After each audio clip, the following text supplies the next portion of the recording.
আমি তাদের চোখে আঙ্গুল দিয়ে বলতে চাই, এই পৃথিবীর জমিনে যদি মুসলমানের মধ্যে এক পরিমাণ জাররা পরিমাণ ঈমান থেকে থাকে, এই যুবকরা যেই জুলুম করতে আসবে, যে আলেম ওলামাদের মাইকের মধ্যে হাত দিবে, যে ইমাম সাহেবকে গালিগালাজ করবে, মিম্বরের মধ্যে গিয়ে ইমাম সাহেবের মিম্বরকে, ইমাম সাহেবের জবানকে বন্ধ করতে চাইবে, এই জমানার খালেদ বিন ওয়ালিদের উত্তরসূরি, শাহজালালের উত্তরসূরি, এই জমানার আল্লাহর রাসূলের উত্তরসূরি, আলীর উত্তরসূরি, সাহাবায়ে কেরামের উত্তরসূরি এখনো মরে যায় নাই।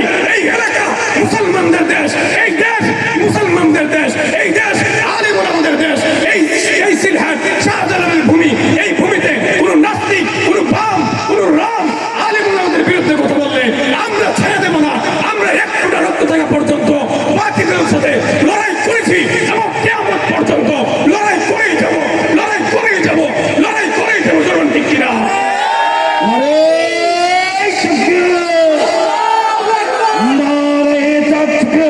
এখানে 100 বছরের উপরে কোন লোক আছেন?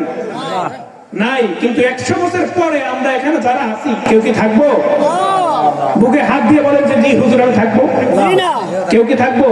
কেউ থাকবে না। জায়গায় পড়ে থাকবে, মসজিদ মসজিদের জায়গায় থাকবে, গ্রাম গ্রামের জায়গায় থাকবে, এলাকা এলাকার জায়গায় থাকবে। কিন্তু ভাই আমি আপনি থাকবো না। আমাদেরকে এই পৃথিবী ছেড়ে আমাদেরকে কবর জগতে যেতে হবে।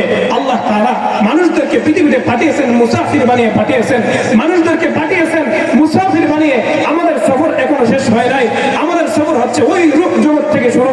রূপ জগতে যখন আল্লাহ তাআলা সকল মানুষের রূপকে সৃষ্টি করে আদম আলাইহিস সালামের কাঁধের মধ্যে দিয়ে আল্লাহ তাআলা আমাদেরকে প্রশ্ন করেছিলেন যে হে বান্দারা তোমরা জবাব দাও, আলাস্তু বিরাব্বিকুম, আমি কি তোমাদের রব নয়?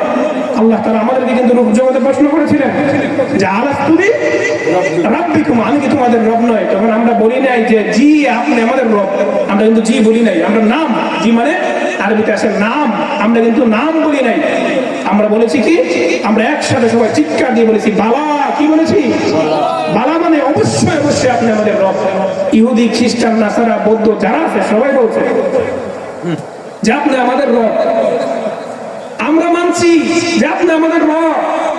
কিন্তু পৃথিবীতে আসার পরে কি আল্লাহ তাআলা আমাদের প্রতিপালক, আমাদেরকে সৃষ্টি করেছেন। আল্লাহ তাআলার সাথে ওয়াদা করছি যে আমরা আপনাকেই মানবো, আর কাউকে মানবো না। আমরা শুধু আপনাকেই ভয় করবো, আর কাউকে ভয় করবো না।